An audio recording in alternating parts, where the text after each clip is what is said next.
ഈ സമരം ജയിക്കേണ്ടതിന്റെ ആവശ്യകതയെക്കുറിച്ച് ഇത്രയേറെ കേരള ജനത ഒന്നടങ്കം ഇതിനു മുൻപ് ചർച്ച ചെയ്തിട്ടുണ്ടോ എന്ന് അറിയില്ല.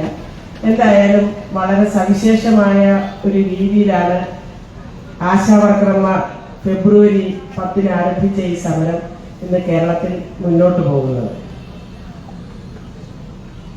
നമ്മൾ വെച്ച ഡിമാൻഡുകളിൽ പല ഡിമാൻഡുകളും നമുക്ക് നേടിയെടുക്കാൻ കഴിഞ്ഞിട്ടുണ്ട്. ഇതിനോടകം 7000 രൂപ എന്ന വേതനം ലഭിക്കുന്നതിന് 10 ക്രൈറ്റീരിയ ഉണ്ടായിരുന്നു.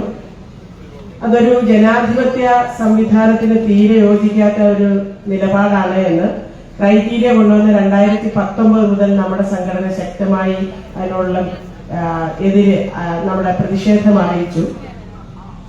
അന്നു മുതൽ ഈ ക്രൈറ്റീരിയ ഒന്നാകെ പിൻവലിക്കണമെന്ന് നമ്മൾ ആവശ്യപ്പെട്ടിരുന്നു. കാരണം ജോലിക്ക് നിബന്ധന വെക്കാം, പക്ഷേ ജോലി ചെയ്യുന്ന കൂലിക്ക് പിന്നെയും നിബന്ധന വെക്കാന്ന് പറഞ്ഞാൽ അതൊരു ജനാധിപത്യ വിരുദ്ധമാണ്, പ്രത്യേകിച്ചും കേരളം പോലെ ഒരു സംസ്ഥാനത്ത്. അപ്പൊ ഈ സമരം തുടങ്ങുന്നതിന് മുൻപ് 2024 ഡിസംബർ 4 NHM ഡയറക്ടറേറ്റിൽ ഒരു മീറ്റിങ്ങിന് ട്രേഡ് യൂണിയന്റെ പ്രതിനിധികളെ വിളിച്ചു ചേർത്ത് ഒരു മീറ്റിങ്ങിന് ചെന്നപ്പോൾ അവിടെ വെച്ച് CITUവിന്റെ ഈ ബന്ധപ്പെട്ട യൂണിയന്റെ സംസ്ഥാന സെക്രട്ടറിയും പ്രസിഡന്റും ഒരുപോലെ അവിടെ വന്ന NHM ഉദ്യോഗസ്ഥരോട് പറയുകയാണ്, ഈ നിബന്ധനകൾ കൊണ്ടുവരണം എന്ന് ആവശ്യപ്പെട്ടത് ഞങ്ങളാണ്, പക്ഷെ ഇപ്പൊ അത് പല ബുദ്ധിമുട്ടുകളും സൃഷ്ടിക്കുന്നു എന്നുള്ളത് കൊണ്ട് അത് പിൻവലിക്കണം എന്ന് ഞങ്ങൾ ആവശ്യപ്പെടുകയാണ് എന്നവര് അവിടെ പറയുകയാണ്. ഒന്ന് ആലോചിച്ച് നോക്കുക, പണിയെടുക്കുന്നവന് കിട്ടുന്ന ഈ തുച്ഛമായ വേതനത്തിന് അവരൊരു പാഠം പഠിപ്പിക്കാൻ വേണ്ടി നിബന്ധന കൊണ്ടുവരണം എന്ന് പറഞ്ഞാൽ അത് എഴുതി കൊടുത്ത ആളുകളാണ് ഇന്ന് സമരത്തിനെതിരായിട്ട് പറഞ്ഞുകൊണ്ടിരിക്കുന്നത്. അപ്പൊ അവിടെ ഒരു വർഗ സ്വഭാവം, അവരാരെയാണ് പ്രതിനിധീകരിക്കുന്നത് വളരെ വ്യക്തമായിട്ട് മനസ്സിലായി. പക്ഷെ അന്ന് 2019 കൊണ്ടുവന്ന നാൾ മുതൽ ഇത് പിൻവലിക്കണം, മുഴുവൻ നിബന്ധനകളും പിൻവലിക്കണമെന്ന് ആവശ്യപ്പെട്ടുകൊണ്ട് ഇതിനോടകം നമ്മുടെ ഈ സമരം ആരംഭിക്കുന്നതിന് മുൻപ് തന്നെ 2019 മുതൽ നിരവധിയായ സെക്രട്ടേറിയറ്റ് മാർച്ചുകളും സമര പരിപാടികളും നിവേദനങ്ങൾ നൽകുന്ന പരിപാടികളും അടക്കം നമ്മൾ എടുത്തു. ഇപ്പൊ നമ്മുടെ സമരം തുടങ്ങിയതിന് ശേഷം ആ മുഴുവൻ ക്രൈറ്റീരിയയും പിൻവലിക്കുന്നതായിട്ട് മന്ത്രി പ്രഖ്യാപിക്കുകയും അതിനുശേഷം അതിനെ സംബന്ധിച്ച ഒരു ഉത്തരവ് വരികയും ചെയ്തു. പക്ഷെ ഉത്തരവിനകത്ത് ചില അവ്യക്തതകളുണ്ട്. അത് മുഴുവൻ വേതനവും കിട്ടുന്നതിന് തടസ്സമായി നിൽക്കുന്നു എന്നുള്ളത് കൊണ്ട് അത് അവ്യക്തതകൾ മാറ്റി പുതിയ ഉത്തരവിറക്കണമെന്ന് നമ്മൾ NHM ഡയറക്ടറേറ്റിൽ പോയി കണ്ട് നിവേദനം കൊടുക്കുകയും ബഹുമാനപ്പെട്ട മന്ത്രിയെ കണ്ട് നിവേദനം കൊടുക്കുകയും ചെയ്തിട്ടുണ്ട്. അത് അത്തരത്തിൽ ഇറക്കാം എന്ന് മന്ത്രി ഉറപ്പ് നൽകുകയും ചെയ്തിട്ടുണ്ട്.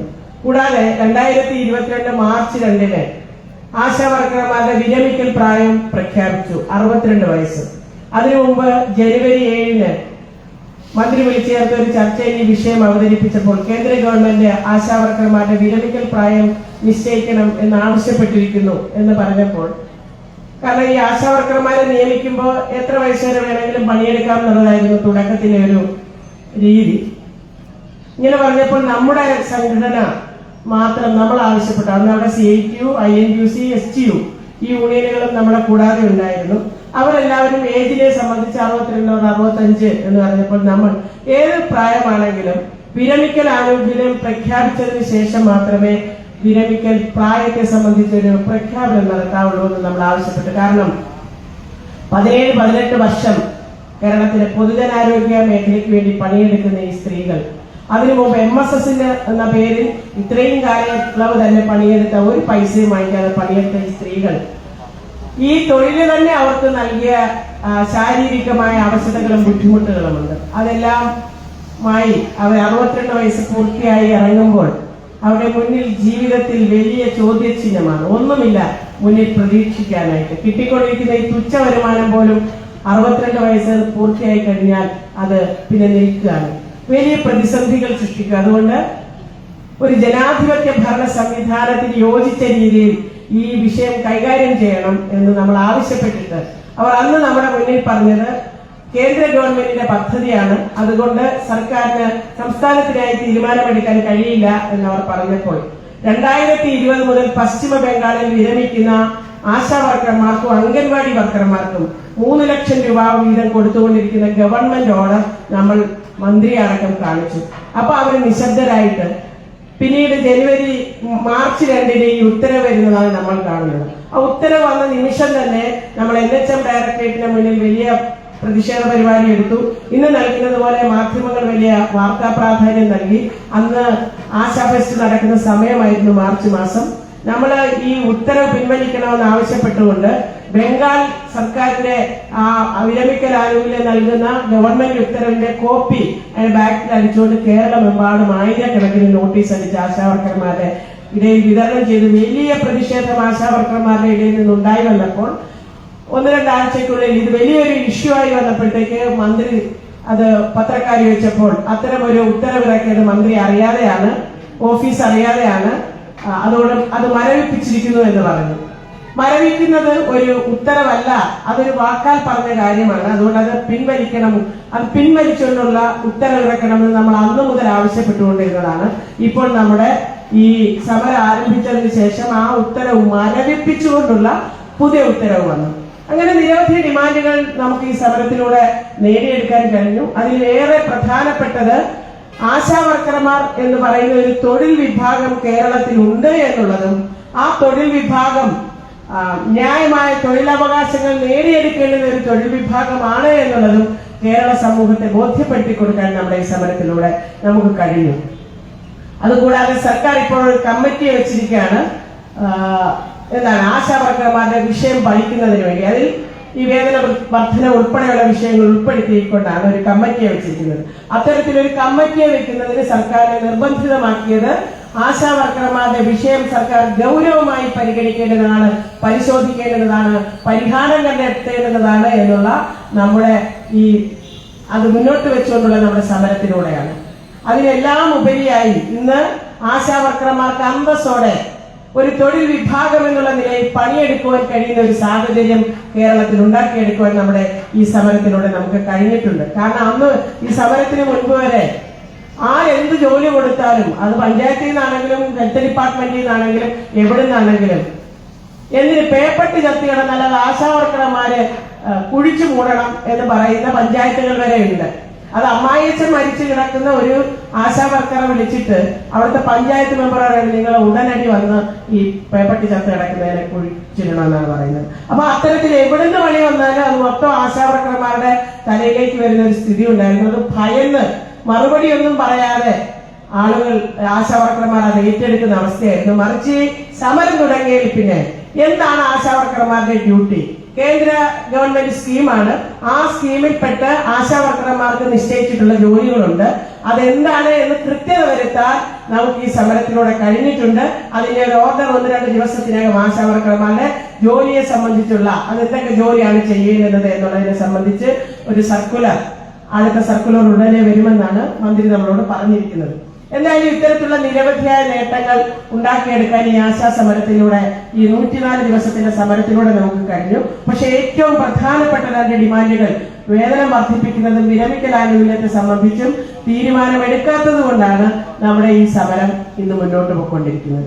പക്ഷെ അതിനെല്ലാം ഉപരിയായി ഈ സമരം നേടിയെടുത്ത വളരെ പ്രധാനപ്പെട്ട ഒരു കാര്യം എന്ന് പറയുന്നത് കേരളത്തിൽ ഒരു സമരാന്തരീക്ഷം ആശാവർക്കർമാരുടെ മാത്രമല്ല എല്ലാ വിഭാഗം തൊഴിലാളികളും സമരത്തെക്കുറിച്ച് ചർച്ച ചെയ്യുന്ന, സമരത്തെക്കുറിച്ച് ചിന്തിക്കുന്ന എല്ലാ വിഭാഗം രാഷ്ട്രീയ പ്രസ്ഥാനങ്ങളും നമ്മുടെ സമരവേദിയിൽ വന്നുകൊണ്ട് ആദ്യത്തെ ദിവസം തന്നെ നമ്മുടെ പ്രതിപക്ഷ നേതാവ് ശ്രീ VD സതീശൻ പറഞ്ഞത് ഇത് ഞങ്ങളുടെ എല്ലാം കണ്ണു തുറപ്പിക്കുന്ന ഒരു സമരമാണ്. കാരണം ഞങ്ങളൊക്കെ എവിടെയൊക്കെയോ കാണാതെ പോയ ഒത്തിരിയേറെ വിഷയങ്ങൾ ഈ നാട്ടിൽ ഇതുപോലെ അടിസ്ഥാന തൊഴിലാളി വർഗത്തിനുണ്ട് എന്ന് ഞങ്ങൾക്ക് ബോധ്യപ്പെടുത്തി തരാൻ കഴിഞ്ഞ സമരമാണ് ആശാവർക്കർമാരുടെ സമരമെന്ന് നമ്മുടെ ബഹുമാനപ്പെട്ട പ്രതിപക്ഷ നേതാവ് പറഞ്ഞു. അതിനുശേഷം നമ്മൾ കേരളത്തിൽ കാണുന്നത് എന്താണ്? ഞങ്ങൾ ഈ കടന്നു ചെല്ലുന്ന സ്ഥലങ്ങളിലെല്ലാം എല്ലാ ആളുകളും ഏതെങ്കിലുമൊക്കെ സമരത്തെക്കുറിച്ച് സംസാരിക്കുകയാണ്. എങ്ങനെയാണ് കേരളം സൃഷ്ടിക്കപ്പെട്ടത്? അത് പിന്നെന്താണ് ശ്രീനാരായണ ഗുരുവിന് അപ്പുറത്ത് അതിനു മുമ്പ് നടന്ന നവോത്ഥാന മുന്നേറ്റങ്ങളെ കുറിച്ച് ചർച്ച ചെയ്യുന്നു, വയലാർ കവിതകളെ കുറിച്ച് ചർച്ച ചെയ്യുന്നു, വിവിധങ്ങളായ സമരങ്ങളെ കുറിച്ച് ചർച്ച ചെയ്യുന്നു. എങ്ങനെയാണ് ഈ കേരളം സൃഷ്ടിക്കപ്പെട്ടത്? ആ സമരങ്ങളുടെ ആ മുന്നോട്ട് പോക്ക് അല്ലെങ്കിൽ അത്തരത്തിൽ സമരങ്ങളിലൂടെ സൃഷ്ടിക്കപ്പെട്ട ഒരു സമൂഹം ഇന്ന് എവിടെ എത്തി നിൽക്കുന്നു? എന്താണ് അതിന് കാരണം? എന്താണ് നമ്മൾ ചെയ്യേണ്ടുന്നത്? പല സ്ഥലങ്ങളിലും പറയുന്നത് ആശാവർക്കർമാരുടെ സമരവുമായി ബന്ധപ്പെട്ട് അവരുടെ ഈ യാത്രയ്ക്ക് സ്വീകരണം കൊടുക്കാൻ വേണ്ടി നമ്മൾ രൂപീകരിച്ചിരിക്കുന്ന ഈ സ്വാഗത സംഘങ്ങൾ നമുക്കിനി ഒരു ഇത്തരത്തിലുള്ള മുന്നേറ്റങ്ങൾക്ക് വേണ്ടി അല്ലെങ്കിൽ ഈ കൂട്ടായ്മ നമുക്ക് മറ്റു പലതിനും വേണ്ടിയിട്ട് വിനിയോഗിക്കത്തക്ക തരത്തിൽ ഈ കൂട്ടായ്മ നഷ്ടപ്പെടാതെ നമുക്ക് മുന്നോട്ട് കൊണ്ടുപോകാം എന്ന് പറയുകയാണ് പല സ്ഥലങ്ങളിലും. അപ്പൊ ഇത് എന്തുകൊണ്ടാണ് ഇങ്ങനെ ഈ സമരത്തിന് ഇത്തരത്തിൽ സവിശേഷമായ ഒരു സ്ഥാനം ഉണ്ടായി വന്നത് എന്നുള്ളതാണ് ഏറ്റവും പ്രധാനപ്പെട്ട കാര്യം. ഇവിടെ അധ്യക്ഷ പ്രസംഗകനും സ്വാഗത പ്രസംഗകനും ഒക്കെ സൂചിപ്പിച്ചതുപോലെ ഇപ്പോ കേരളം ഭരിച്ചുകൊണ്ടിരിക്കുന്ന പ്രസ്ഥാനത്തിന്റെ സ്വഭാവം പൂർണ്ണമായും മാറിയിരിക്കുകയാണ്. അവരൊരു തൊഴിലാളി പ്രസ്ഥാനമെന്നും ഇടതുപക്ഷ പ്രസ്ഥാനം എന്നൊക്കെയാണ് പേര് പറയുന്നത്. പക്ഷെ അവരുടെ പ്രവൃത്തികളിലും നിലപാടുകളിലും തൊഴിലാളി സമരങ്ങളോടുള്ള അവരുടെ സമീപനത്തിലുമൊക്കെ അങ്ങേയറ്റത്തെ തൊഴിലാളി വിരുദ്ധതയാണ് നമുക്ക് കാണാൻ കഴിയുന്നത്. ആന്തരികമായി എന്നേ ആ പ്രസ്ഥാനം തകർന്ന് തരിപ്പണമായി. പക്ഷെ ചില പൊട്ടും പൊടിയും ഒക്കെ വെച്ച് തൊങ്ങലൊക്കെ വെച്ച് അവർ തൊഴിലാളികളോടൊപ്പമാണ് എന്ന് കാണിക്കുന്നതിന് വേണ്ടിയിട്ടുള്ള ചില വിക്രിയകൾ കാണിച്ചുകൊണ്ടിരിക്കുകയാണ്. പക്ഷെ ഇന്നത് അതിന്റെ ചെമ്പും പതിനും എല്ലാം തെളിഞ്ഞ് കൃത്യമായിട്ടുള്ള അവരുടെ നിലപാടുകൾ തെളിഞ്ഞത് ഇവിടെ സൂചിപ്പിച്ചു കഴിഞ്ഞു. വിഴിഞ്ഞം പോർട്ടിന്റെ ഉദ്ഘാടന വേളയിൽ നമ്മുടെ തുറമുഖ വകുപ്പ് മന്ത്രി സഖാവ് വാസവൻ, അദ്ദേഹം പാർട്ടിയുടെ തന്നെ ഏറ്റവും മുതിർന്ന നേതാവാണ്. അദ്ദേഹം പറയുന്നത് അദാനി കേരളത്തിന്റെ പാർട്ട്ണറാണ്, നമ്മുടെ പാർട്ട്ണർ എന്നാണ് പറയുന്നത്.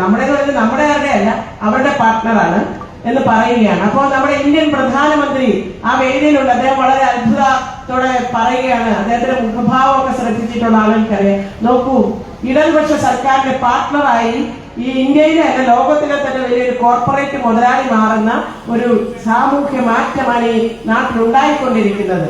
വികസനമാണ് ഈ കേരളത്തിൽ ഉണ്ടായിക്കൊണ്ടിരിക്കുന്നത് എന്ന് ഇന്ത്യൻ പ്രധാനമന്ത്രി പറയുകയാണ്. അപ്പൊ അതാണ് ഏറ്റവും പ്രധാനപ്പെട്ട കാര്യം. നമ്മുടെ ഉദ്ഘാടകൻ ഇവിടെ സൂചിപ്പിച്ചതുപോലെ ഇത് ഏതെങ്കിലും രാഷ്ട്രീയ പ്രസ്ഥാനം ഈ സമരത്തോടൊപ്പം ഉണ്ട് എന്നുള്ളത് കൊണ്ടല്ല ഈ സമരം സെറ്റിൽ ചെയ്യാതെ പോകുന്നത്, മറിച്ച് അവർ ഇന്ന് സമരവിരുദ്ധരാണ് എന്നുള്ളത് കൊണ്ടാണ്. കാരണം നമ്മുടെ സമരത്തെ സംബന്ധിച്ച് നമ്മുടെ ബഹുമാനപ്പെട്ട മുഖ്യമന്ത്രി ഈ 31ാമത്തെ ദിവസമാണ് ഈ സമരത്തെ സംബന്ധിച്ച് ഒരു വാക്ക് ഉച്ചരിക്കാൻ തയ്യാറായത്. അത് സ്വമേധയാ അല്ല, ഒരു റിപ്പോർട്ടർ ചാനലിന്റെ ഉടമ ചെന്ന് ഈ സമരത്തെ കുറിച്ച് ചോദിച്ചപ്പോഴാണ് അദ്ദേഹം പറഞ്ഞത് അങ്ങനെ സമരങ്ങളിലൂടെ എല്ലാം നേടിയെടുക്കാമെന്നുള്ള ഒരു കീഴ്വഴക്കം ഇനി വേണ്ട എന്നുള്ളതാണ് അദ്ദേഹം പറഞ്ഞത്. അതാണ് ഏറ്റവും പ്രധാനപ്പെട്ട പോയിന്റ്. ഞങ്ങൾ അവിടെ സമരം നടത്തിക്കൊണ്ടിരിക്കുമ്പോൾ അതിനുശേഷം INTUC-യുടെ നേതൃത്വത്തിൽ അവിടെ അംഗൻവാടി ജീവനക്കാരുടെ സമരം നടന്നു. 13 ദിവസമേ സമരം നടത്തിയുള്ളൂ. പക്ഷെ ഞങ്ങളെ പോലെ വെയിലും കാറ്റും മഴയും ഒക്കെ കൊണ്ട് ആ പൊരി വെയിലത്തിരുന്നാണ് സെക്രട്ടേറിയറ്റിന് മുന്നിൽ ആ സ്ത്രീകൾ സമരം നടത്തിയത്. സമരം 13ാമത്തെ ദിവസം ഒത്തുതീർപ്പാക്കി. എന്താണ് INTUC-യുടെ സംസ്ഥാന പ്രസിഡന്റ് ശ്രീ ചന്ദ്രശേഖരൻ 13 ദിവസം കഴിഞ്ഞ് 15ാമത്തെ ദിവസം മന്ത്രിയുമായിട്ടൊരു ചർച്ച നടത്തി അത് ഒത്തുതീർപ്പാക്കാന്ന് പറഞ്ഞ് 13ാമത്തെ ദിവസം അവരെ പറഞ്ഞു വിട്ടു. ആ ഒത്തുതീർപ്പ് ഒരു കമ്മിറ്റി പ്രപ്പോസലാണ്. ആശാ വർക്കർമാർ സമരം ആരംഭിച്ചപ്പോൾ ആ സമരത്തെ ഡിമാൻഡ് അംഗീകരിച്ചു കൊടുക്കാതിരിക്കാൻ വേണ്ടി അവര് ആശാ വർക്കർമാരെ തൊഴിലാളികളായി അംഗീകരിക്കണമെന്നുള്ളതാണ് പ്രധാനപ്പെട്ട ഡിമാൻഡ്. ആ ഡിമാൻഡ് ഉയർത്തേണ്ടത് സെക്രട്ടേറിയറ്റിന് മുന്നിലല്ല, ഒന്നിൽ ഗവർണറുടെ രാജ്ഭവന് മുന്നിലോ അല്ലെ AG's ഓഫീസിന് മുന്നിലോ അതല്ലെങ്കിൽ പാർലമെന്റിന് മുന്നിലോ ആണെന്ന് പറഞ്ഞുകൊണ്ടിരിക്കുന്ന ആളുകളുടെ മുന്നിലാണ്. കഴിഞ്ഞ 42 വർഷമായി കേരളത്തിൽ ഇവിടുത്തെ ജോലി ചെയ്തുകൊണ്ടിരിക്കുന്ന അംഗൻവാടി ജീവനക്കാരുടെ വേതനം ഇപ്പോഴും 12,000 രൂപയാണ്. അവരെ സ്ഥിര ജീവനക്കാരായി നിയമിച്ചിട്ടില്ല. എന്താ അംഗൻവാടി ജീവനക്കാരെ സ്ഥിര ജീവനക്കാരായി നിയമിക്കണ്ടേ?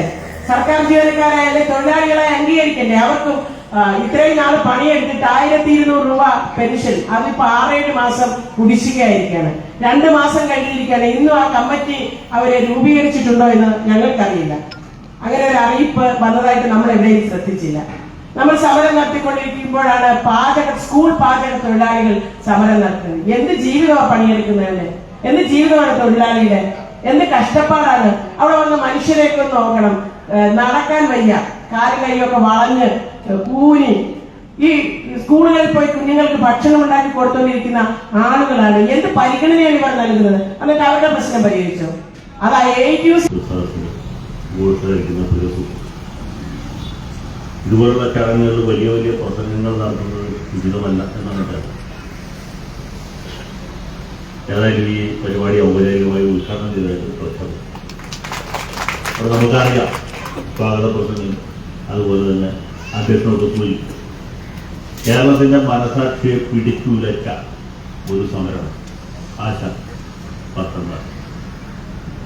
അവർ കോവിഡ് കാലത്തും അതിനു മുമ്പും അതിന് ശേഷവുമൊക്കെ സ്വന്തം ആരോഗ്യവും സ്വന്തം ജീവൻ തന്നെയും പണയം വെച്ച് കേരള സംസ്ഥാനത്തിൽ നമ്മൾ ഓരോരുത്തരുടെ സുരക്ഷിതത്വത്തിന് വേണ്ടിയിട്ട് പടപൊരുതിയവർ. കേരളം നമ്പർ 1 എന്നുള്ളത് കേരളത്തിന്റെ പുരോഗതി ശരിക്കും പറഞ്ഞ 2 ഘട്ടങ്ങളിലാണ്. ഒന്ന് വിദ്യാഭ്യാസത്തിന്റെ കാര്യം, മറ്റേത് ആരോഗ്യരംഗത്തുള്ള പുരോഗതി.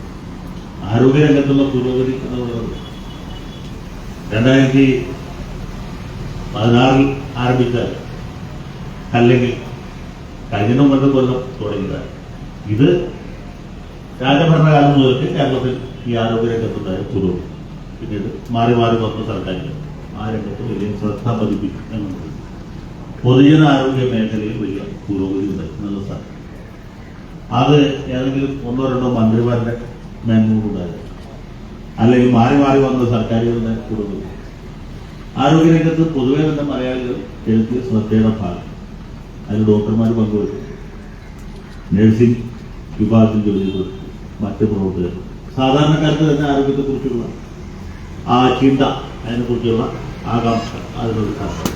അപ്പൊ അതിൽ വളരെ പ്രധാനപ്പെട്ട പങ്കുവഹിക്കുന്ന വിഭാഗമാണ് ആശ പ്രവർത്തകർ എന്ന തരത്തിൽ നമുക്ക് ആർക്കും സാധിക്കും. അവരുടെ ജീവിത സാഹചര്യങ്ങൾ വളരെ സാധാരണമാണ്. അവർക്ക് കിട്ടുന്ന വേതനം എന്ന് പറയുന്നത് വളരെ തുച്ഛമാണ്. അവർ ചെയ്യുന്ന പ്രവൃത്തിക്ക് ഒത്ത രീതിയിലുള്ള പ്രതിഫലം അവർക്ക് കിട്ടുന്നില്ല എന്നുള്ളത് പച്ചപ്പരമാണ്. ഇതേ കാര്യത്തെക്കുറിച്ച് ആർക്കും ഒരു സംശയത്തിന്റെ അവകാശമില്ല. കാര്യം ഇടതുപക്ഷക്കാരും വലതുപക്ഷക്കാരൊക്കെ ഇവിടെ നമ്മുടെ സ്വാഗത പ്രസംഗം പറഞ്ഞു ഇടതുപക്ഷം വലതുപക്ഷവും വലതുപക്ഷം ഇടതുപക്ഷവും ആവുക. അങ്ങനെയല്ല. വലതുപക്ഷമായിട്ട് നിലനിൽക്കുമ്പോൾ തന്നെ വലതുപക്ഷത്തിന്റെ വലതുപക്ഷത്തേക്ക് പോകും. അതുകൊണ്ട് വലതുപക്ഷം ഇടതുപക്ഷമായിട്ട് നമുക്ക് തോന്നിയതാണ് നമ്മുടെ തെറ്റിദ്ധാരണ. പണ്ട് CPI ആൾക്കാർ വലത് കമ്മ്യൂണിസ്റ്റ് പാർട്ടി തുടങ്ങി. ഇപ്പൊ ആരും പറയും ഇടത് കമ്മ്യൂണിസ്റ്റ് പാർട്ടി കൊണ്ട് സാധ്യതയില്ല. അത് വലത് കമ്മ്യൂണിസ്റ്റിനേക്കാളും വലിയ വലത് കമ്മ്യൂണിസ്റ്റ് ആയതുകൊണ്ട് നമുക്ക് വലത് കമ്മ്യൂണിസ്റ്റ് എന്ന് പണ്ട് പറഞ്ഞിരുന്ന പാർട്ടി അത് ഇടത് കമ്മ്യൂണിസ്റ്റായിട്ട് അല്ലെങ്കിൽ മാവോയിസ്റ്റായിട്ട് മാറിയതായിട്ട് തോന്നുന്നു. അങ്ങനെയല്ല. അതിന്റെ തത്വത്തിലല്ല വ്യത്യാസം. തത്വത്തിൽ അവർ ഉറച്ചു നിൽക്കുമ്പോൾ മറ്റവർ കൂടുതൽ മുതലാളിമാരുമായിട്ട് ചങ്ങാത്തം പുലർത്തുകയും വ്യവസായികളുടെ തൊഴിൽ കൈയിട്ട് നടക്കുന്നതാണ് കമ്മ്യൂണിസ്റ്റുകാരന്റെ ജീവിത സാഹിത്യം എന്ന് തെറ്റിദ്ധരിക്കുകയും ചെയ്യുന്നത്. ശരിക്കും പറഞ്ഞാൽ നമ്മുടെ മരിച്ചുപോയ പരിവർത്തനവാദികളുടെ നേതാവ് ജോൺ പറഞ്ഞ ഒരു തത്വമുണ്ട്. അത് വളരെ ശരി. അദ്ദേഹം പറഞ്ഞത് പരിപാടികളുടെ പിടിവാശിയാണ് പരിവർത്തനവാദിയുടെ പടവാണ്. അദ്ദേഹത്തിന് ഒരുപാട് സൂക്തങ്ങൾ. അതിൽ ഒരു പ്രധാന സൂക്തം ഇതാണ്: പരിപാടികളുടെ പിടിവാശിയാണ് പരിവർത്തനവാദിയുടെ പടവാണ്. അതിനൊരു 2ാം ഭാഗമുണ്ട്. അത് അതില്ലാത്തറിയും. അതാണ് ഞാൻ എന്റെ ജീവിതത്തിൽ കേട്ടതിലേക്ക് ഏറ്റവും പ്രധാനപ്പെട്ട ഏറ്റവും പ്രസക്തമായ സൂക്തം എന്ന് ഞാൻ വിചാരിക്കും. അതെന്താ വെച്ചാൽ പരിപാടിയിൽ വിട്ടുവീഴ്ച ചെയ്താൽ പിന്നെ വിട്ടുവീഴ്ച പെട്ടത്. ഇത് ജോൺ തന്നെ എന്നോട് പറഞ്ഞു. ഞാനതിലേക്ക് സ്തബ്ധനായിപ്പോയി. കാരണം ഇത്ര ഗംഭീരമായ തത്വം എന്റെ ജീവിതത്തിന് മുമ്പോ അതിന് ശേഷമോ ഞാൻ കിടന്നില്ല. പരിപാടിയിൽ വിട്ടുവീഴ്ച ചെയ്താൽ വിട്ടുവീഴ്ച പരിപാടി പോകും. അങ്ങനെ വിട്ടുവീഴ്ച ചെയ്ത് ഇതിപ്പോ ഇടതുപക്ഷം ഏതാണ് വലതുപക്ഷം ഏതാണ് ആൾക്ക് തിരിച്ചറിയാൻ പറ്റാത്ത അവസ്ഥ. അല്ലെങ്കിൽ ഇടതുപക്ഷം വിട്ടുവീഴ്ച ചെയ്ത് വലതുപക്ഷത്തിനേക്കാൾ വളരെ ഇതാണ് ഇവിടെ സംഭവിച്ചിട്ടുള്ള ഒരു വലിയ ദുരന്തം. ഈ ദുരന്തത്തിന്റെ പ്രധാന കാരണഭൂതം തന്നെ ഒഴിവാണ്. ഇത് 1998 ഇദ്ദേഹം മാർക്സിസ്റ്റ് പാർട്ടിയുടെ സെക്രട്ടറിയായ അന്ന് ആരംഭിച്ചു. കൃത്യമായിട്ട് പറഞ്ഞാൽ ഈ കൈരളി ചാനലിന് പണം പിടിക്കാനും വിദേശ രാജ്യങ്ങളിൽ പോലും അവിടെയുള്ള ഈ മുതലാളിമാരുടെ ആദ്യത്തെ സ്വീകരിച്ച് 7 സ്റ്റാർ ഹോട്ടലുകളിൽ താമസിക്കാൻ തുടങ്ങി ചെയ്തപ്പോഴാണ് കമ്മ്യൂണിസ്റ്റ് പ്രസ്ഥാനത്തിന്റെ ആരോഗ്യം. യാതൊരു സംശയം നമ്മൾ താത്വിക വിശകലനം നടത്തുന്ന സമയം ഈ പാവപ്പെട്ട സ്ത്രീകൾ സെക്രട്ടേറിയറ്റിന് പഠിക്കൽ മഴയും വെയിലും കൊണ്ട് ഇടിമിന്നലുള്ള രാത്രിയിലൊക്കെയും സമരം ചെയ്യുമ്പോൾ ഏത് കടോര ഹൃദയത്തിലാണെങ്കിലും ഹൃദയം അലിഞ്ഞുപോയി. മനസാക്ഷിയുള്ള ഒരാൾക്കെങ്കിലും ഉറങ്ങാൻ പറ്റും. തിരുവനന്തപുരത്ത് മാത്രമല്ല കാസർഗോട്ടുള്ളവർക്ക് ഉറങ്ങാൻ പറ്റും. എന്തുകൊണ്ട് കമ്മ്യൂണിസ്റ്റുകാരാണെന്ന് പറയുന്ന ആളുകൾ ഇപ്പോഴും അധികാരത്തിൽ ഇങ്ങനെ ചടഞ്ഞുകൂടിയിരിക്കും? ഇത്ര പ്രധാനപ്പെട്ട എത്ര വലിയ മനുഷ്യത്വ ഒരു വലിയ മനുഷ്യാവകാശ ലംഘനം നടക്കുമ്പോൾ അതിന് നേരെ കണ്ണടയ്ക്കുകയും ചെയ്തു എന്ന് ചോദിച്ചു. അവർക്കൊക്കെ സഹാനുഭൂതി സഹതാപമുണ്ട്. ഇവർക്കൊരു 100 രൂപയെങ്കിലും കൂട്ടി കൊടുക്കണം, അല്ലെങ്കിൽ വലിയ തെറ്റാണ് എന്ന് വിചാരിക്കുന്നവരാണ് മാർക്സിസ്റ്റ് പാർട്ടിയുടെ പ്രമുഖ നേതാക്കന്മാരടക്കമുള്ളതാണ്. പക്ഷെ ഒരാൾക്കും ഇത് കൂട്ടിക്കൊടുക്കണം എന്ന് ചക്രവർത്തി തിരുമനസിന്റെ മുമ്പിൽ പറയുന്നത്. ചക്രവർത്തിയോട് ഇത് പറയുന്ന അദ്ദേഹത്തിന്റെ മനസാക്ഷി കൂട്ടി പറഞ്ഞത് കെ വി തോമസ് മാഷ് വന്ന്. കെ വി തോമസ് മാഷ് ആണല്ലോ നമ്മുടെ ഡൽഹിയിലെ സ്ഥാനത്ത്. അദ്ദേഹം നിർമ്മല സീതാരാമനെ കാണാൻ പോയപ്പോൾ ഇദ്ദേഹം ഒരു ചീട്ടു ഇതിന്റെ കാര്യങ്ങളെ കുറിച്ച് അവരുമായിട്ട് സംസാരിച്ചു. എഴുതി കൊടുത്ത ചീട്ടിന്റെ ആ രീതിയില്ല. പുള്ളി തിരിച്ചു വന്നിട്ട് കാരണഭൂതമെന്ന് പറഞ്ഞു. ഈ ആശമാരുടെ കാര്യം കൂടി നിർമ്മല ചീട്ട് പറയണമെങ്കിൽ നടന്നു. പുള്ളി അത് ഗൗനിച്ചു. കാരണം ഇവരുടെ പ്രശ്നം തീർക്കരുത് എന്നത് പുള്ളിയുടെ ഒരാളുടെ വ്യക്തിപരമായ, അത് മാർക്സിസ്റ്റ് പാർട്ടിയുടെ ആഗ്രഹം. ഗോവിന്ദമാഷിന് സത്യമായിട്ട് സഹായം കൊടുത്തു, എം.എ. വേവിക്കും. പക്ഷെ എന്ത് മിണ്ടാൻ പറ്റില്ല. ഈ ഇളമരം കരീമിനെ പോലെ അല്ലെങ്കിൽ കെ. ഗോപിനാഥനെ പോലുള്ള ആളുകൾക്ക് തന്നിഷ്ടപ്രകാരം പറഞ്ഞാൽ പോകും. തൊഴിലാളികളുടെ സമരം ചെയ്യുമ്പോൾ പൈസ കൂട്ടിക്കൊടുത്തില്ലെങ്കിൽ അവരെ പരിഹസിക്കരുത് എന്നുള്ള മിനിമം വിവരമില്ലാത്ത ആളാണ് ഇളമരം കരീമെന്ന് തോന്നുന്നു. ഇല്ല, അയാൾ ഒരു തൊഴിലാളിയായിട്ട് ജീവിതം തുടങ്ങാൻ മാവൂര് ഗ്വാളിയോർ റൈവൻസിലെ ഒരു തൊഴിലാളിയായിട്ട് ജീവിതം ആരംഭിച്ച ആളാണ് സഖാവ് ഇളമരം കരീം. പിന്നെ അദ്ദേഹം ഒരുപാട് പൈസ ഉണ്ടാക്കിയത്. പിന്നെ ട്രേഡ് യൂണിയൻ വ്യവസായിയായിട്ട് മാറി. അതുപോലെ തന്നെ ഗോപിനാഥിനെ നമുക്കറിയാമല്ലോ, നമ്മുടെ ഇയാളുടെ കരിമണൽ കാത്താവിന്റെ ഒരു പെട്ടിമിടക്കാരൻ. അയാളൊക്കെയാണ് ഈ ആശാസമരത്തെ പരിഹസിക്കൂ. ഞാൻ പറഞ്ഞത് അവർക്ക് അറിയാം ഇതുപോലൊരു സമരം നടക്കുമ്പോൾ സമരക്കാരെ പരിഹസിക്കുന്നത് വലിയ ക്രൂരതയാണ്. ഭിക്ഷ കൊടുത്തതുമില്ല, മറ്റേ കൊണ്ട് കഴിപ്പിക്കുകയും ചെയ്തതുമില്ല. അതുപോലത്തെ പരിപാടി. പിന്നെ ഇവരെന്തെങ്കിലും പറഞ്ഞു വെച്ചാൽ ഇങ്ങനെ പറഞ്ഞില്ലെങ്കിൽ മറ്റേ പുള്ളി കോപിക്കും എന്നത്. ഈ പുള്ളിക്ക് എന്താണ്? അതാണ് ഇതിൻ്റെ അകത്ത് ഏറ്റവും വലിയ രഹസ്യം. പുള്ളിയുടെ താല്പര്യം എന്ന് പറഞ്ഞാൽ ആശമാരോടുള്ള, അല്ലെ ഈ നമ്മുടെ ബിന്ദുവിനെ പോലെ ഇവിടെ ഇരിക്കുന്ന മറ്റാൾക്കാരെ പോലുള്ള അവരോടുള്ള നിർബന്ധം. CITUവിന്റെ നേതൃത്വത്തിൽ നടക്കുന്ന സമരങ്ങൾ മാത്രമേ ജയിക്കാവൂ എന്ന നിർബന്ധം കരീമിനുണ്ടാകുന്ന നമുക്ക് മനസ്സിലായി. മുഖ്യമന്ത്രിയുടെ താല്പര്യം എന്ന് വെച്ചാൽ മുഖ്യമന്ത്രി വിറളി പിടിപ്പിക്കുന്ന കാര്യം നമ്മുടെ സുധീർ വിളിച്ചു. ഞാൻ സുധീർ ഒരുമിച്ച് പഠിച്ചു, എനിക്ക് അറിയാമെന്ന് എനിക്കറിയില്ല. സുധീർ കുമാർ ഞാൻ സ്കൂളിൽ ഒരുമിച്ച് പഠിച്ചാണ്, കോളേജിൽ ഒരുമിച്ച് പഠിച്ചാണ്, ലോ കോളേജിൽ ഒരുമിച്ച് പഠിച്ചു. വളരെ കാലമായിട്ടുള്ള സുഹൃത്ത്. അതിന്റെ കാരണം വെച്ചാൽ SUC എന്ന് പറയുന്ന സംഘടന ഇതിന് ആശയപരമായ നിങ്ങൾക്കറിയാം. UDF നേതാക്കന്മാരെ കൂടുതലും BJP-കാരും പിന്തുണയാണ്, CPI-കാരും ഉള്ളൂടെ പിന്തുണയാണ്. പുറമേക്ക് പറയാൻ പറ്റില്ല. മാർക്സിസ്റ്റ് പാർട്ടിയിലെ ബഹുഭൂരിപക്ഷം ആളുകളും കെ വി തോമസ് മാഷ് അടക്കമുള്ള ആളുകളും ആശമാരുടെ പ്രശ്നം തീർക്കണം എന്ന അഭിപ്രായക്കാരാണ്. പക്ഷെ തീർക്കരുത് എന്ന നിർബന്ധമുള്ള ഒറ്റക്കൂടാണ്. അത് പറ്റുള്ളൂ. പുള്ളിക്ക് വിരോധം SUC കൃത്യമായിട്ട് പറഞ്ഞാൽ സുധീർകുമാറിനോടല്ല.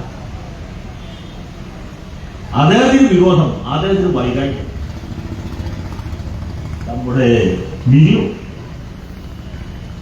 അടക്കമുള്ള ആളുകൾ. അതിന്റെ കാരണം അദ്ദേഹത്തിന്റെ സ്വപ്ന പദ്ധതിയായിട്ട് കേരളയിൽ വന്നപ്പോൾ ഒന്നില്ല, വരാൻ ആലോചിച്ചപ്പോൾ ഇതുപോലെയുള്ള സമരം അതിനെതിരായിട്ട് സംഘടിപ്പിക്കും. അപ്പൊ കേരളയിന് അള്ളു വെച്ചു. മാർക്സിസ്റ്റുകാർക്ക് വളരെ ഇഷ്ടപ്പെട്ട സാധനം ആളുകൾ പണ്ട് KSRTC ബസ്സിന് അള്ളു വെച്ചിരുന്നു. CPI-ന്റെ പ്രധാന ലോക സംസ്കാരത്തിന് മാർക്സിസ്റ്റ് പാർട്ടി കൊടുത്ത് ഏറ്റവും വലിയ സംഭാവന എന്നത് എവിടെയെങ്കിലും ചോദിക്കാം. കോമ്പൻസേഷൻ ചോദിക്കണമെങ്കിൽ ചാടി എന്നിട്ട് ആളുകൾ എന്ന് പറയാൻ 10 പേർക്ക്. ഇവിടെ ഇങ്ങനെ എത്ര പേർക്ക് അറിയാമെന്ന് എനിക്കറിയില്ല. മുതിർന്ന തലമുറപ്പെട്ടവർക്ക് ഓർമ്മയുണ്ട്. ഈ അച്യുതമേനോൻ മുഖ്യമന്ത്രി എന്ന കാലത്ത് അന്നാണ് KSRTC ഏറ്റവും വലിയ സമരം. 4 ആണിയുള്ള ഒരു സാധനം കണ്ടുപിടിച്ചു മാർക്സിസ്റ്റ്. അത് എങ്ങനെ ഇട്ടാലും ഒരു ആണി കൊള്ളായിരുന്നു. അപ്പൊ ബസ് വരുമ്പോൾ അതിന്റെ ടയറിന്റെ അടിയിലേക്ക് ആളുകൾ വരും. അപ്പൊ ബസ്സിന് ടയർ വരും. ഇതാണ് ആളുകൾ. അപ്പൊ ഈ കേരളയിൽ അന്ന് വെച്ച ആൾക്കാരുടെ SUC പ്രത്യേകിച്ച് മിനി ഷാജർ ഖാൻ പറയാം. ഇവരൊക്കെയാണ് അർബൻ നക്സലൈറ്റുകളായിട്ട് പുള്ളി മുന്നേറ്റം. അപ്പൊ ഇവരുടെ ഭരണത്തിൽ വരുന്ന വീഴ്ചകൾ പോരായ്മകൾ ചൂണ്ടിക്കാണിക്കുന്നത് കോൺഗ്രസിനേക്കാളും BJP-ക്കാരെക്കാളും ലീഗിനേക്കാളും മുമ്പ് ആരായിരിക്കും? SUC. അതിൽ തന്നെ ആരായിരിക്കും? അത് ഈ മിനിയും ഷാജർ ഖാനും അതുപോലെയുള്ള ചില ഈ തീവ്രവാദികൾ. അപ്പൊ അവരാണ് പുള്ളിയുടെ കേരളയിൽ ആലോചിച്ചത്. അവരാണ് പുള്ളിയുടെ പാർട്ടിക്കാർക്ക് എന്താണ് പറഞ്ഞ വാഴക്കൊലയിൽ ഗവേഷണം നടത്തി ഡോക്ടറേറ്റ് ഇവരൊക്കെ പേപ്പർ വരത്തിന്നും വിളിച്ചു. ഇത് അദ്ദേഹം എന്ത് സഹിക്കും? പുള്ളി വേറെ എന്ത് സഹിക്കും? പുള്ളിയുടെ മകളും മരുമോനും എതിരായിട്ട് വന്ന ആരോപണം കഴിഞ്ഞാൽ പിന്നെ പുള്ളി ഏറ്റവും ഒരു അസ്വസ്ഥമാകുന്നത് ഈ കേരളയിലെ അനുഭവിച്ചത്. അപ്പൊ ഈ മിനിയും ഷാജർ ഖാനും നേർന്നു കൊടുക്കുന്നു. അവരുടെയാണ് ഭൗതികമായ നേർന്നു. ഇൻഷുറൻസ് പോലുള്ള ഇമാമിനെ പോലുള്ള ആളുകൾ, അല്ലെങ്കിൽ നമ്മുടെ മുനിസിപ്പൽ ചെയർമാനെ പോലുള്ള ആളുകൾ, സജീവ് കുമാർ ജോസഫിനെ പോലുള്ള ആളുകൾ. പക്ഷെ അതല്ല ഇവരുടെ സമരമൊക്കെ പുള്ളിക്ക് വലിയ പ്രശ്നം. വി.ഡി. സതീശൻ രമേശ് ചെന്നിത്തലയ്ക്ക് എത്ര തവണ ഞാൻ പുള്ളി അതൊക്കെ പോട്ടെ കിട്ടി സാരില്ല. പക്ഷെ പ്രശ്നം കിടക്കുന്നത് ഇതിന്റെ ഹാനി എന്ന് പറയുന്നത് അതാണ് പുള്ളി സംഭവിക്കുന്നത്. അല്ലാതെ ഇവർക്ക് 100-200 രൂപ കൂട്ടിക്കൊടുത്ത കേരള ഖജനാവും കൂട്ടിപ്പോകും. അല്ലെങ്കിൽ തന്നെ പൂച്ച വെച്ച് കിടക്കും ഖജനാവ്. ഇല്ല, അരിമണി ഒന്നും കുറയ്ക്കാനില്ല, തരിമണി കിട്ടി നിൽക്കാൻ മോഹം എന്നതാണ് പുള്ളിയുടെ അവസ്ഥ. മന്ത്രിമാരുടെ അനാമത്തിന് ആശില്ല. കേരള മുഖ്യമന്ത്രിമാർ ഇതിലെ പുറത്ത് കണ്ടല്ലേ, കെ കരുണാകരൻ PPP അടിച്ചു പോലെ ഞാൻ പറഞ്ഞു. മുമ്പിലെ ഒരു പൈലറ്റ് കാരുടെ പുറകിലെ സ്പോട്ട് അതേ ഉള്ളൂ. നായനാർക്ക് അതുപോലും ഉണ്ടായിരുന്നില്ല. അംബാസഡറിന് അത് വളരെ ശാന്തമായിട്ട് പോയി നടന്നു. അതിനകത്ത് ഈ നായനോട് ചോദിച്ചാൽ എന്താണ് എക്സ്പോർട്ടിൽ പുള്ളി, നമുക്ക് എന്താണ് എക്സ്പോർട്ട്? നമ്മുടെ എക്സ്പോർട്ട് ഉള്ളത് നാട്ടുകാരാണ് എന്റെ എക്സ്പോർട്ട് എന്ന് പറഞ്ഞാൽ ഈ നായന. ആ സ്ഥാനത്ത് കേരള മുഖ്യമന്ത്രി പോണ പോക്ക് കാണുന്നുണ്ടോ? എന്താ തിരുവിതാംകൂർ മഹാരാജാവുണ്ടായിരുന്നില്ല ഇത്ര ആർഭണം. തിരുവിതാംകൂർ മഹാരാജാവല്ല, പാട്യാല മഹാരാജാവുണ്ടായിരുന്നു. ഗ്വാളിയോറിൽ സിന്ധിക്കുന്നില്ല, ഹൈദരാബാദ് നൈസാമിനുണ്ട്. നാട്ടുരാജാക്കന്മാരെ നാടിപ്പിക്കുന്ന രീതിയിലാണ് അദ്ദേഹത്തിന്റെ എഴുന്നള്ളത്ത്, യാത്രയില്ല, ambulance, fire engine, Patton tank മാത്രമേ ഇല്ലതും. അത് കേരളത്തില് പാറ്റൻ ടാങ്ക് അനുവദിക്കാറുണ്ട്. അല്ലെങ്കിൽ പീരങ്കിയും പാറ്റൻ ടാങ്കുമായിട്ട് പുള്ളി പോയല്ലോ റോഡിൽ. ഞാൻ തമാശ പറഞ്ഞല്ല. ഫ്രഞ്ച് പ്രസിഡന്റ് ഇന്ത്യൻ ഓഫീസ് പോലുള്ള സ്ഥലത്ത് ചായ കുടിച്ചിട്ട് വളരെ നിസ്സാരമായിട്ട് മുട്ടിലും പൊടി തട്ടി മനസ്സിലായി. കാരണം പ്രസിഡന്റിന് വലിയ എക്സ്പോർട്ടില്ല. ആഫ്രിക്കൻ രാജ്യങ്ങളിലെ ചില ഏകാധിപതികൾക്ക് പോലും ഈ രീതിയിൽ എക്സ്പോർട്ടില്ല. ഉഗാണ്ടയിലെ പ്രസിഡന്റ് ഉണ്ട്, മുസാബിക്കുന്ന അദ്ദേഹത്തിന് പേര്. പുള്ളിക്ക് ഇതുപോലെ കവചിത വാസനത്തിലാണ് ആലോചിക്കുന്നത്. അത് കഴിക്കാൻ അല്ലെങ്കിൽ അദ്ദേഹത്തോട് ഒപ്പം നിൽക്കുന്ന ഒരാൾ പിന്നെ ഉണ്ടെങ്കിൽ അത് നമ്മുടെ കേരളത്തിലെ ചക്രവർത്തി മാത്രം. ഇന്ന് അദ്ദേഹത്തിന്റെ ജന്മദിനം കൂടിയാണ്. നമ്മൾ അദ്ദേഹത്തിന്റെ 1000 വേണ്ടി ഒരു പ്രമേയം പാസ്സാക്കിയില്ല. അത് പുള്ളി കുറച്ചാളുകൾ ജീവിച്ചിട്ടാണല്ലോ ഈ പ്രസ്ഥാനം ഇല്ലാണ്ടാവും. അപ്പൊ ഇത് കഴിഞ്ഞിട്ടൊരു പ്രമേയം ഞാൻ തന്നെ അവതരിപ്പിക്കുന്നു. അപ്പൊ ഞാൻ പറഞ്ഞത് ഈ ഇതാണ് ഇതിനകത്ത് വ്യക്തിപരമായ അജണ്ടയാണ്. ഇടതുപക്ഷത്തിന്റെ അജണ്ട, മാർക്സിസ്റ്റ് പാർട്ടിയാണ്, LDFന്റെ അജണ്ടയല്ല. പക്ഷെ LDFിൽ ചെല്ലുമ്പോൾ ഈ മഹാന്മാരായ നേതാക്കന്മാർക്കൊന്നും ഇത് തെറ്റാണ്, അധാർമികമാണ് എന്ന് പറയാൻ പറ്റും. ഈ ദുശാസനൻ പാഞ്ചാലിയുടെ വസ്ത്രാക്ഷരത്തിന് ഒതുങ്ങിയപ്പോൾ ഇത് തെറ്റാണെന്ന് പറഞ്ഞിട്ട് വീട്ടിൽ ഇല്ലേ, ദ്രോണർക്ക് പറ്റില്ല, ആർക്ക് പറ്റില്ല. അവരൊക്കെ ആ സമയത്ത് വായിൽ അവലോസം കൂടെ അല്ലെ, അവലോസം കൂടി ഇട്ട പോലെ വീഴിച്ചത്. അതാണ് നമ്മൾ ധാർമ്മികമായ പരാജയം, ധാർമ്മികമായ അപചയം എന്ന് പറയുന്നത്. അപ്പൊ ആ ഒരു ദയനീയമായ അവസ്ഥയിൽ നിന്നിപ്പോ കേരളത്തിൽ ഈ ഭരണം നേടുന്നത് അവർക്ക് പറയാൻ പറ്റും. പക്ഷെ എല്ലാവരും പറയും ഇത് തെറ്റാണ്, ഇത് അധാർമികമാണ് എന്നത്. ശരിയായ ഇടതുപക്ഷക്കാർക്ക് സത്യത്തിൽ സമരത്തിനാണ്. ഇടതുപക്ഷക്കാർ വൈറ്റിപ്പഴപ്പുകാർ പോലും ഇവരോട് ചെയ്ത് തെറ്റാണ് എന്നാണ് പറയുന്നത്. പക്ഷെ ഒരാൾക്കും ഇത് തെറ്റാണ് എന്ന് പറയാനുള്ള ചങ്കൂറ്റമില്ല. അതാണ് നമ്മുടെ കേരളം ഇന്നും നേരിടുന്ന ഏറ്റവും വലിയ. മന്ത്രിസഭയിൽ 20 പേരുണ്ടെങ്കിൽ ഇല്ല, 20 പേർക്കും അഭിപ്രായം ഇത് ബാലഗോപാൽ മുതൽക്ക് ഗണേഷ് കുമാർ വരെ എല്ലാവർക്കും അഭിപ്രായം സമരം തീർക്കണം, ഇത് ഹിതപരവും എന്ന്. പക്ഷെ ഒരാൾക്ക് ഇയാളുടെ ബോധം കിട്ട് സഹാബിക്ക് തീർക്കണം എന്ന് പറയാൻ പറ്റും. അപ്പൊ ഇത് മാത്രമാണ് പ്രശ്നം. സത്യത്തിൽ ഖജനാവിൽ കാശില്ലത്. PSC മെമ്പർമാരുടെ ശമ്പളം ചെയർമാന്റെ 4,10,000 രൂപയ്ക്ക് കാലത്ത് പത്രത്തിൽ വായിച്ച് നിർവൃതി കൊണ്ടിട്ടാണ് ഞാൻ പോകുന്നത്. അപ്പൊ അതാണ് നമ്മുടെ നാട്ടിൽ സംഭവിക്കുന്നത്. ഇതിന് തീർച്ചയായിട്ടും അറിഞ്ഞ് വരിക തന്നെ ചെയ്യും. ഇതുപോലുള്ള നിലനിൽപ്പൊന്നും ഒരുപാട് കാലമൊന്നും ആൾക്കാർ തന്നു. എല്ലാ കളികൾക്കും ഒരു അവസാനം. അപ്പോ ആനപ്പുറത്ത് കയറിയിരിക്കുമ്പോൾ നമുക്ക് നായെ പിടിക്കുന്നത്, ആനപ്പുറത്ത് നിന്ന് ഇറങ്ങുന്ന ഒരു ദിവസം വരും. അപ്പൊ വിവരം അറിയും. ഇപ്പൊ ബംഗാളിലെന്താ സംഭവിച്ചേ? ചുമന്ന കൊടി കാണണമെങ്കിൽ നമ്മൾ എവിടെ പോകണം? റെയിൽവേ സ്റ്റേഷനിൽ പോകണം. വേറൊരു സ്ഥലത്തില്ല. മാ എന്ന് പറയുമ്പോൾ പിടി വരും. തൃണമൂൽ കോൺഗ്രസ് ഓടിച്ചിട്ട് തരും. പണ്ടി പിരിക്കുന്ന അതേ ഉണ്ടായി സാധ്യതയുണ്ട്. അതുകൊണ്ട് ജീവനിൽ കൊതിയുള്ള എല്ലാം മാർജിച്ചാൽ ഇപ്പൊ ബി ജെ പിയുടെ പ്രത്യയശാസ്ത്രത്തോട് താല്പര്യപ്പെട്ടില്ല, തല്ലുള്ള താല്പര്യപ്പെടും. അതാണ് അവസ്ഥ. ആ അവസ്ഥ ഇവിടെ വരും. ഈ പോക്ക് പോയാൽ അധികം വൈകാതെ പോവാൻ മാർക്സിസ്റ്റ് പാർട്ടിയുടെ ഓഫീസിൽ ബി ജെ പിയുടെ ഓഫീസായിട്ട് മാറും. ഇടി കൊള്ളാതിരിക്കാൻ വേണ്ടി ഇവരും കാവിപ്പൊടി പിടിക്കുന്ന കാഴ്ച നമ്മൾ കാണുന്നത്. കാരണം കയ്യിലെടുപ്പിനാണ്. അപ്പൊ ആ രീതിയിലേക്ക് പോകാതിരിക്കട്ടെ എന്നാഗ്രഹിച്ചുകൊണ്ട് ഈ സമരത്തിന് ഐക്യദാർഢ്യം പ്രഖ്യാപിച്ചുകൊണ്ട് പിന്നെ നമ്മുടെ എല്ലാവരും അന്നദാതാവായ പൊന്നു തിരുമേനിയുടെ 80ാം ജന്മദിന വേളയിൽ അദ്ദേഹത്തിന് എല്ലാ അനുഗ്രഹങ്ങളും ഉണ്ടാകട്ടെ. ഇതുപോലെ തന്നെ ഭരിച്ച് നാട് കുളമാക്കാൻ പുള്ളിക്ക് സാധിക്കട്ടെ എന്ന പ്രാർത്ഥനയോടും ഞാൻ അവസരം എല്ലാവർക്കും നന്ദി.